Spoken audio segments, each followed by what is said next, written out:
X-Men number 7 delivers a major update to the state of mutants on Krakoa and in the Marvel Universe, in easily one of the biggest issues since House of X ended.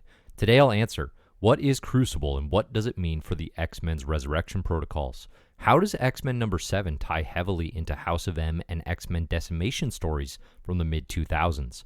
And why Nightcrawler is the perfect guide to introduce us to the new Crucible practice on Krakoa.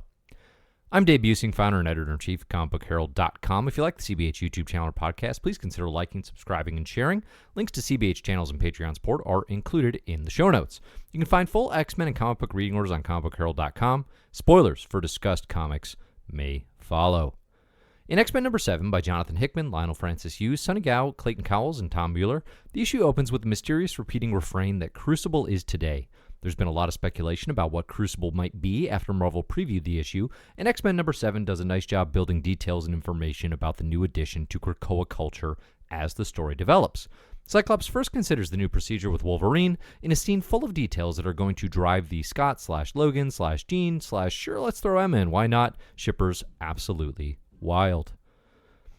On his quest to witness and learn more about Crucible, Cyclops first strolls past Doug Ramsey, Krakoa, and for just a split second, Warlock just chilling. It's tangential to the main story, but for fans who have been wondering about Doug's techno-organic arm and the presence of longtime New Mutants member Warlock, it's another small clue in what appears to be another very interesting mystery. There's definitely something curious, almost creepy going on with Doug and Warlock, and I'm certain that this is not the last we'll see of these characters. The bulk of the issue centers around an extended religious and philosophical conversation between Nightcrawler and Cyclops, mostly as it pertains to the Crucible. Kurt has so many questions about Krakoa, the resurrection protocols, and what they mean for faith, the afterlife, and morality. They're all very, very interesting questions that could be explored here, and again, this issue goes very deep on what it means for the X-Men to be on Krakoa and what this means for mutant kind as a whole in a way that we really haven't investigated too thoroughly since House of X and Powers of 10. Crucially, as Cyclops and Nightcrawler make their way to Crucible, they witness Exodus leading some campfire cult kids in the ways of Krakoa. Importantly, Exodus describes resurrection not just as being born, but as being made whole. Even the children of Krakoa understand that death is necessary to achieve this gift through the resurrection protocols and the gift of Krakoa's 5. At this point, it becomes clear what Crucible is meant to be. Crucible is all about restoring mutants that were depowered in Scarlet Witch's decimation to their full mutant abilities. These are Krakoa's rules for mutants who have lost their powers and the nation's path forward to restoring mutant kind to their past glory. Importantly, it's not enough to resurrect those who have been killed by humans, but mutants also see it vital to restore depowered former mutants as well. At the conclusion of 2005's House of M, Wanda Maximoff, the Scarlet Witch, then thought to be both mutant and longtime Avenger, she used her reality-altering powers to declare no more mutants and depowered 1 million mutants. Hence, her new status in the Marvel Universe as Boogeyman to mutant children and the Pretender label, given the fact that it's been revealed in the last 5 years that Wanda is not, in fact, even a mutant. It's also clear now why X-Men number 7 is titled Life Death, in a callback to Uncanny X-Men number 186, a story in which Storm copes with the loss of her powers after being hit with a depowering invention from Forge. It's a nice throwback to a pretty iconic and famous storyline. I believe this one's by Chris Claremont, and I'm going to say art by Barry Windsor Smith off the top of my head. It's a pretty atypical Uncanny X-Men story in that it concentrates almost solely on Storm and Forge, dealing with this process, and dealing with, what does it mean now if you were a mutant to lose that ability? And in Storm's case, basically a god. And that's a lot of the questions that obviously the mutants who have lost their powers are asking prior to Crucible. Arriving at Crucible, we learn that this gladiatorial ceremony is the Quiet Council's solution to the problem of decimation and mutants that want to be made whole. The first mutant to go through Crucible, or at least the first that we see, is Melody Guthrie, the fourth of the Guthrie's 10 children, and herself a mutant until the events of M-Day. If you're not super familiar with the Guthries, Sam is probably the most famous of the bunch, as in the New Mutants we've seen him lately, and Paige Guthrie is Husk, who we actually saw in the pages of House of X as one of the less likely people to go along on the journey in House of X number 4.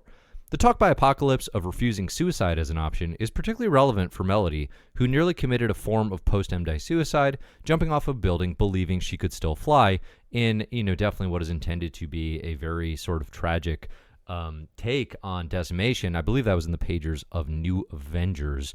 I'm going to guess issue 18-ish by Brian Michael Bendis. So instead of encouraging mass death, Crucible is Krakoa's way of challenging depowered ex-mutants to prove their mettle and desire to be made whole. It's a very Apocalypse argument, fighting for survival and becoming your best self in a sword fight with the big A symbol himself.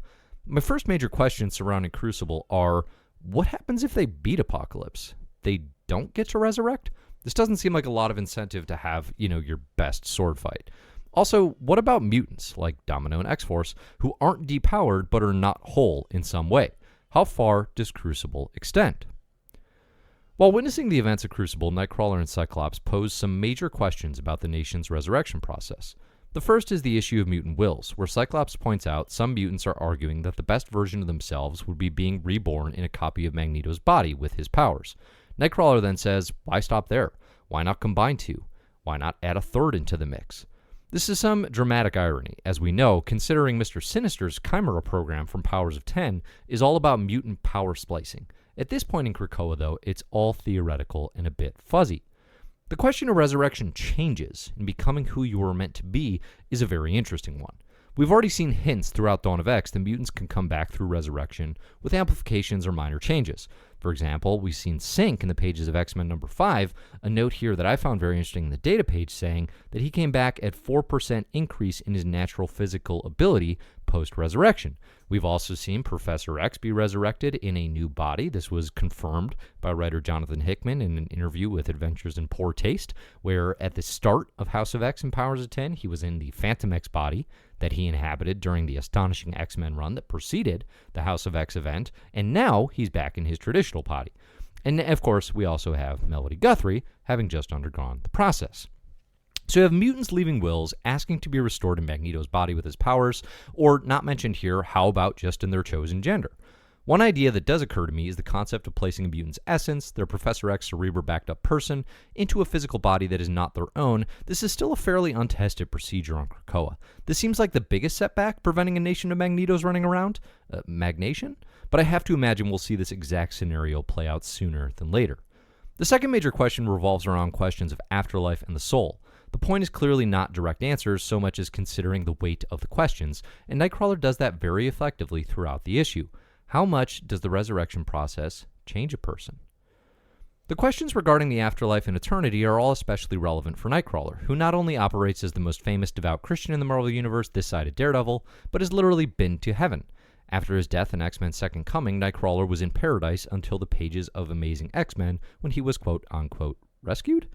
Now, obviously in that story arc, Kurt returns to the land of the living, but for someone so committed to a life well lived, leading to an eternal reward, how do you reconcile that with eternal immortality on Krakoa?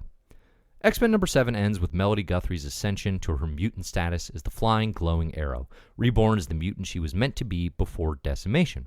Amidst the spectacle, Nightcrawler also declares his new mission is to start a mutant religion, which is, frankly, an absolutely fantastic idea. As a whole, X-Men number 7, it really tackles faith and questions of Krakoa and the Resurrection Protocol in some very, very interesting measures.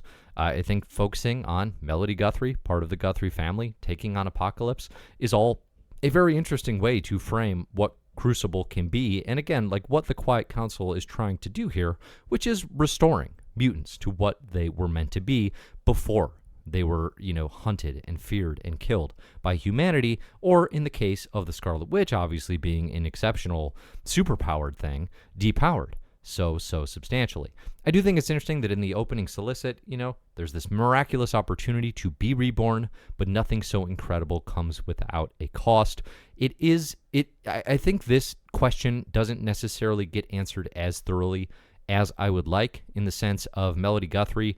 Her cost is, well, she has to die, and while that sounds awful to us mere humans, on Krakoa, obviously we know that means that leads to resurrection. So I think one thing I'm questioning here is, within Crucible, again, what exactly are the incentives to not lose that sword fight? Because losing means you get what you want. Also, Crucible, as an idea, is visually appealing and kind of a wild addition to the mutant landscape that we're seeing in the Hickman era of X-Men, it's also pretty barbaric. It's definitely an apocalypse idea to do this way with, again, a gladiatorial sword fight in which a mutant will die. It's not without complications, so I think it ends on a hopeful note because we see Melody Guthrie ascending as Arrow, but I don't think we can pretend that it's all roses necessarily. So, again, you've been listening to the Comic Book Herald Show. I'm Dave Busing. You can find all of my writing and works. You can find me at Comic Book Herald on social and at comicbookherald.com online. If you have comments, thoughts, questions, what you think Crucible means for the X-Men, any theories or predictions, I'd love to hear them here in the comments on the YouTube channel or, of course, over on CBH. So, thanks everybody for listening, and as always, enjoy the comics.